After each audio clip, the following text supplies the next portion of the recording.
నమస్తే. BRS party వ్యవహారం ఎట్లా ఉందంటే, అధికారంలో ఉన్నప్పుడు ఒక మాట, అధికారం కోల్పోయిన తర్వాత మరో మాట. అధికారంలో ఉన్నటువంటి దశలో బీఆర్ఎస్ పార్టీకి చట్టాలు, ధర్మాలు, న్యాయాలు, మానవత్వాలు ఇవన్నీ ఎక్కడ కూడా గుర్తు రాలేదు. కానీ ఇవాళ అధికారం పోయిన తర్వాత కల్వకుంట్ల ఫ్యామిలీకి ఎదురవుతున్నటువంటి ఈ అరెస్టుల భయం కావచ్చు, ఈ కేసుల భయంతో ఈ చట్టాలు, ధర్మాలు, న్యాయాలు అన్నటువంటి పదాలు గుర్తొస్తూ ఉన్నాయి. ఈ పదాలు వాళ్ళ నోటితోటి వింటే సిగ్గనిపిస్తూ ఉంది నిజంగా కూడా నాకు. ఎందుకంటే గతంలో కేటీఆర్ చేసినటువంటి వ్యవహార శైలి, కేసీఆర్ చేసినటువంటి దుర్మార్గమైనటువంటి పనులు, కవిత చేసేటువంటి ఒక నీచమైనటువంటి ఏవైతే ఆ వ్యవహారం ఉందో వాటితోటి ఎక్కడ కూడా ఈ యొక్క ధర్మాలు, న్యాయాలు గుర్తు రాలేదు. కానీ ఇలా మాట్లాడుతూ ఉన్నటువంటి పరిస్థితి చూస్తూ ఉంటే గతంలో కేటీఆర్, కేసీఆర్, హరీష్ రావు, కవితక్క, అలాగే సంతోష్ రావు ఎవరు ప్రశ్నిస్తే వాళ్ళని, ఎవరు అడ్డు తిరిగితే వాళ్ళని నిర్దాక్షణంగా పోలీసులతోటి దౌర్జన్యంగా కొట్టిపించినటువంటి ఒక నీచమైనటువంటి సంస్కృతికి బీఆర్ఎస్ పార్టీ ఒడిగట్టింది. దాన్ని ఆ రోజు కల్లారా చూసినాం.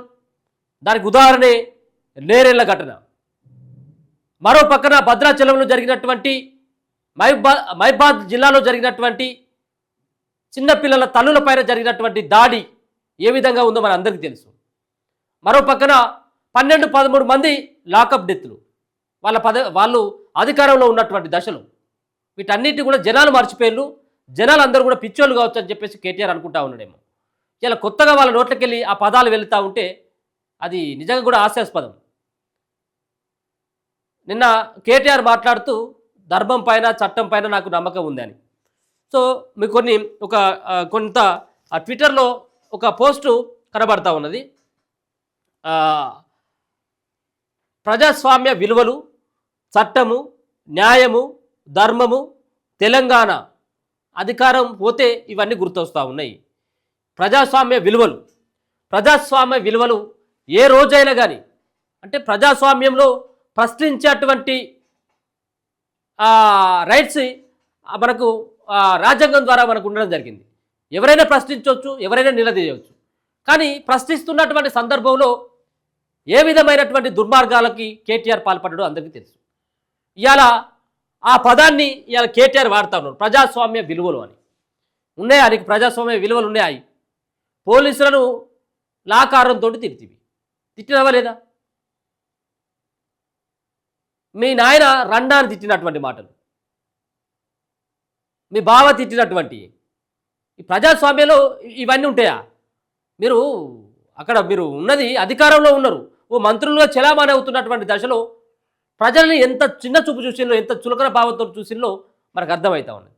ప్రజాస్వామ్య విలువలని మాట్లాడుతూ ఉన్నాడు, చట్టము అని మాట్లాడుతూ ఉన్నాడు. చట్టము నీ చేతిలోకి తీసుకొని చుట్టంలా మార్చుకున్నావు. ఎవరైనా కానీ కనీసం పోలీస్ స్టేషన్కి పోయి కేసు పెడితే పోలీసులను అడ్డు పెట్టుకొని ఇంకా ఉల్టా కేసులు పెట్టుడు వాళ్ళ మీద. ఇగో ఈ విధంగా దౌర్జన్యం చేస్తూ ఉన్నారు బీఆర్ఎస్ పార్టీ సంబంధించిన నాయకులు అని చెప్పేసి ఎవరైనా ఫిర్యాదు చేయడానికి వస్తే ఉల్టా వాళ్ళ మీదనే లాఠీ చార్జీ చేయడమో, థర్డ్ డిగ్రీ ప్రయోగించడమో, ఇటువంటి కార్యక్రమాలని ఆ రోజు చేసింది.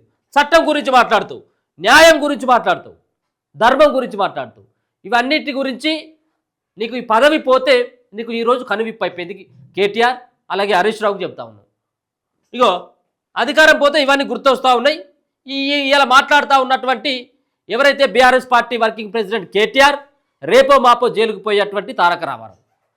ఇగో కేటీఆర్ ప్రవచనాలు ఈ విధంగా చట్టము, విలువ, న్యాయము, ధర్మం అన్నటువంటి ఇక అధికారంలో ఉన్నప్పుడు సంఘటనలు కొన్ని చూస్తే, ఒకటి ప్రొఫెసర్ కోదండరాం తెలంగాణ ఉద్యమంలో కీలకమైనటువంటి భూమిక పోషించినటువంటి వ్యక్తి. తెలంగాణలో ఉద్యమానికి ఊపిరిలు ఊదినటువంటి వ్యక్తి ఆయన.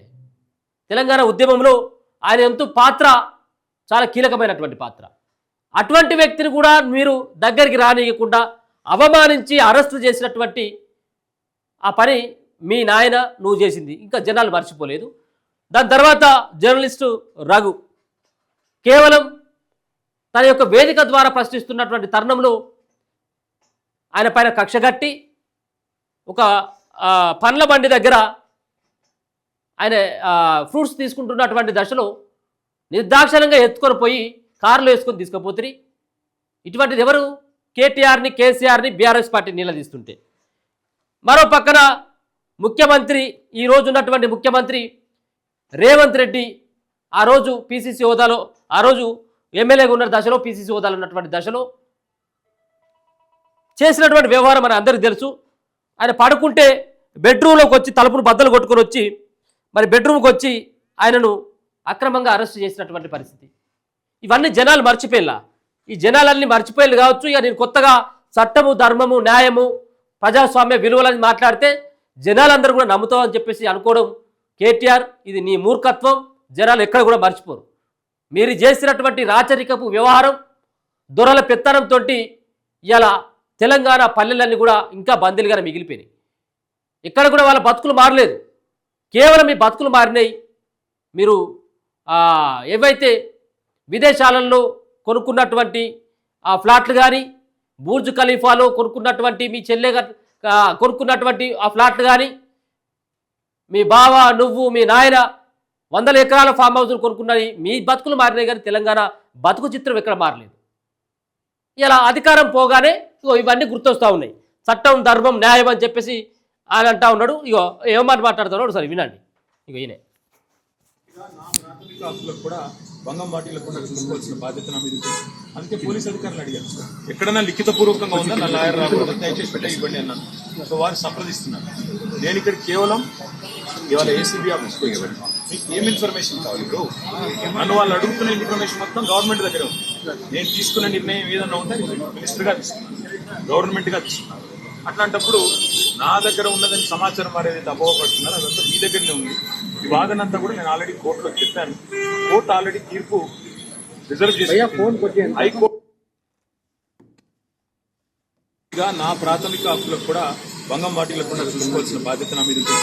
ప్రాథమిక హక్కులు మరి మిగతా వాళ్ళకు ప్రాథమిక హక్కులు లేవా?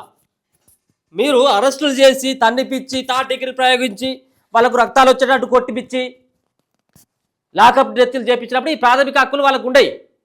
కేటీఆర్కి ఉంటుంది, వాళ్ళ కుటుంబానికి ఉంటుంది. ఇది ఒకటి. మరో పక్కన ఇగో జర్నలిస్ట్ రఘుని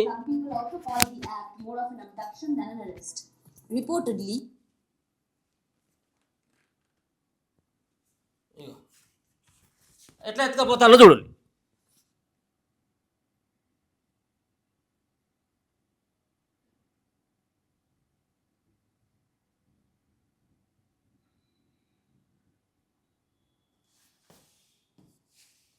ఇగో ఇక్కడ ఫ్రూట్స్ తీసుకుంటా ఉన్నాడు.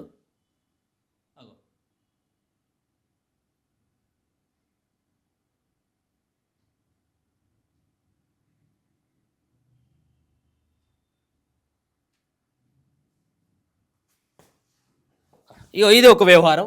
ఇక మళ్ళా ఇక్కడ ప్రొఫెసర్ కోదండరామ్ది.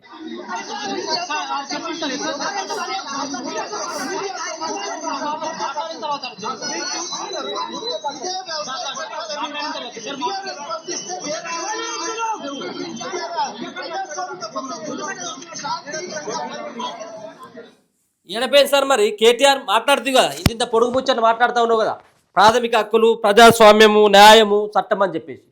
ఈరోజు మీరు చేసినటువంటి దాంట్లో ఇప్పుడు జరిగేటువంటి వ్యవహారాన్ని చూస్తే చాలా తేడా కనబడతా ఉన్నది. కేవలం ప్రశ్నించినటువంటి ఆ పాపానికి వాళ్ళని కనీసం సంవత్సరాలకు అక్కర రాకుండా కొట్టిపిచ్చి వాళ్ళ బతుకులతోటి ఆడుకున్నటువంటి నీచులు మీరు. ఇలా ప్రజాస్వామ్య హక్కుల గురించి, న్యాయం గురించి, చట్టం గురించి, వీటన్నిటి గురించి మాట్లాడుతూ ఉన్నారు. కొంచెమైనా సిగ్గనిపించాలి. మన దగ్గరికి వచ్చినప్పుడు మనకు ఇవి ఆలోచన వస్తుంది. మనం ఆ కుర్చీలో కూకున్నప్పుడు ఇవన్నీ ఆలోచనలు రావు. వాళ్ళందరూ కూడా మీకు బానిస లెక్క కనబడతారు. మీరేమో రాజుల లెక్క పెత్తనం చేయాలి. ఇలా నీకు ఎదురైనటువంటి ఓ సమస్య నీకు తలకు చుట్టుకుంటున్నటువంటి దశలో ఇగో చట్టాలు, విలువలు అన్నటువంటి గుర్తొస్తారు. ఇవి సోషల్ మీడియాలో ఎక్కువ పోస్ట్ అవుతూ ఉన్నాయి. ఇవంతా కూడా ఇగో ఇదే న్యాయము, ధర్మము, తెలంగాణ, ప్రజాస్వామ్య విలువలు అంటూ ప్రవచనాలు ఈరోజు గుర్తొస్తూ ఉన్నాయా కేటీఆర్ నీకు? అసలైనటువంటి వాస్తవాలు మీ ప్రభుత్వంలో జరిగినటువంటి వ్యవహారాలు కొన్ని చూపెడతా ఉన్నాం, చూసుకోలే అని చెప్పేసి సోషల్ మీడియాలో పోస్టులు పెడతా ఉన్నారు. ఇప్పటికైనా కానీ బీఆర్ఎస్ పార్టీ నేతలకి కాస్తనే కానీ కొంత ఆలోచన మారాలి.